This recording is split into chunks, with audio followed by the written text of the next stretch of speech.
Most people will work 40 years of their life and die with almost nothing to show for it. And the scary part? They never even realized what went wrong. This isn't about luck. It isn't about talent. It's about a set of invisible habits that keep people trapped forever. Today we're going to expose exactly why most people stay poor their entire life, and what the ones who escape do differently. The first reason is the most dangerous one. They think poverty is a situation, not a mindset. A poor mindset says, why can't afford it? A rich mindset asks, how can I afford it?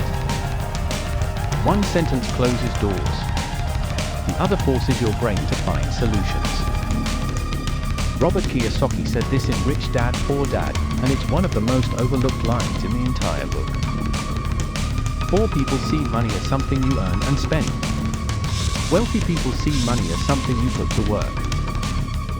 When you believe money is scarce, you protect what little you have instead of multiplying it. And when you protect instead of grow, you stay exactly where you are. The second reason, they trade time for money their whole life and never break that cycle. A job gives you income. But income stops the moment you stop working. Wealthy people build assets, things that generate money even when they sleep. A business. Rental income. Investments. Royalties. Digital products. The poor man says, I need a second job. The rich man says, I need a second income stream that doesn't require my time. Time is the only resource you can never get back. Stop selling all of it.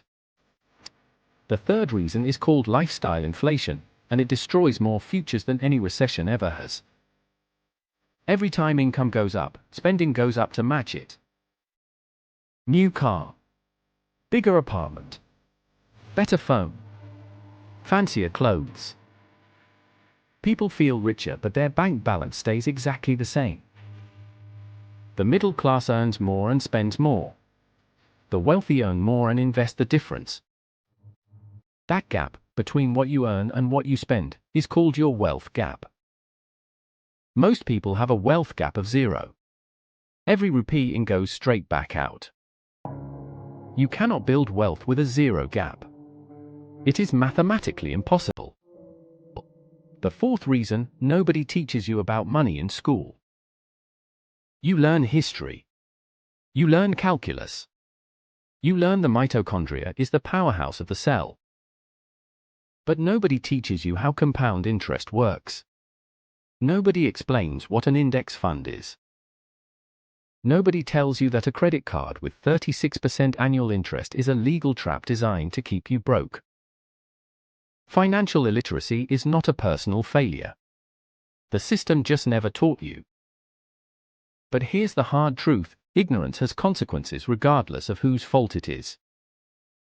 The person who understands money will always have leverage over the person who doesn't.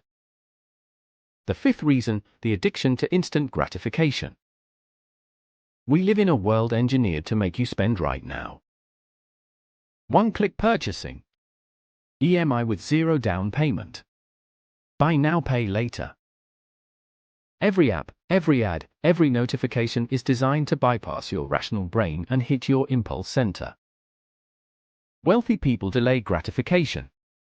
They understand that suffering now equals freedom later. Poor people choose comfort now and pay for it with stress for the rest of their lives. The marshmallow test showed this decades ago. The children who waited got better outcomes in almost every area of life. Discipline with money is not a talent. It's a habit you build one decision at a time. The sixth reason, they are surrounded by people who are also broke. This is not about being cruel or abandoning people you love. It's about understanding that environment shapes behavior more than willpower ever will. If everyone around you believes you work hard, spend everything, and hope for retirement, that becomes your normal. If you're the smartest person in the room about money, you're in the wrong room. Rich people talk about ideas, opportunities, and investments. Poor people talk about other people, bills, and what they can't afford. Guard your circle like it's a financial asset. Because it is. The seventh reason, fear disguised as caution. Most people never invest because they're afraid to lose money.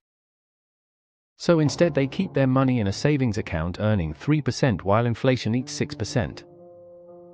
They are losing money every year while feeling safe.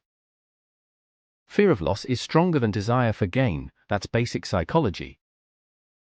But the biggest financial risk most people take is taking no risk at all.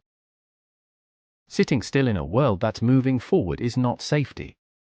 It's slow decline. The eighth reason, they have no specific financial goals. I want to be rich someday is not a goal. It's a wish. A goal has a number, a deadline, a plan, and daily actions attached to it. Poor people have vague dreams. Wealthy people have specific targets. How much do you want? By when? What do you need to do every month to get there? Without answers to those three questions, you are just hoping, and hope is not a financial strategy.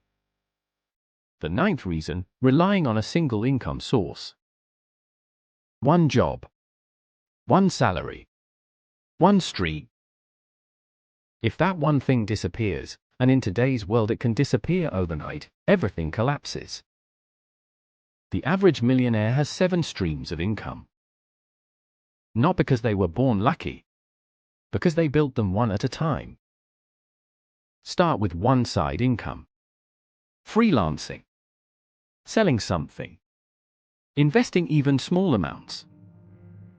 Add a second. Then a third. The compounding effect of multiple streams is what separates wealth from survival. The 10th and final reason, they have a reason for everything. I'll start investing when I earn more. When you earn more, you'll spend more. I'm too old to start. The best time was 10 years ago. The second best time is today. I don't have time. You watched 4 hours of content yesterday. The economy is bad. Wealthy people have been built in every economy in history. Excuses are the stories we tell ourselves to feel okay about staying still. Every excuse costs you years. Every year costs you thousands. Here's the uncomfortable truth nobody wants to say out loud. Staying poor is not always a choice, but staying financially uneducated is. The information to change your life has never been more available, more free, or more accessible than right now. The gap between the wealthy and the poor is not a gap in intelligence. It's a gap in habits, decisions, and what you choose to do with the same 24 hours everyone gets. You don't need to be exceptional. You need to be consistent. Start learning about money. Start spending less than you earn. Start building something. The best financial decision you can make right now is to simply not stay the same. Share this video with someone who needs to hear it. It might be the thing that changes their direction. And if this opened your eyes even a little, subscribe. Because this is just the beginning.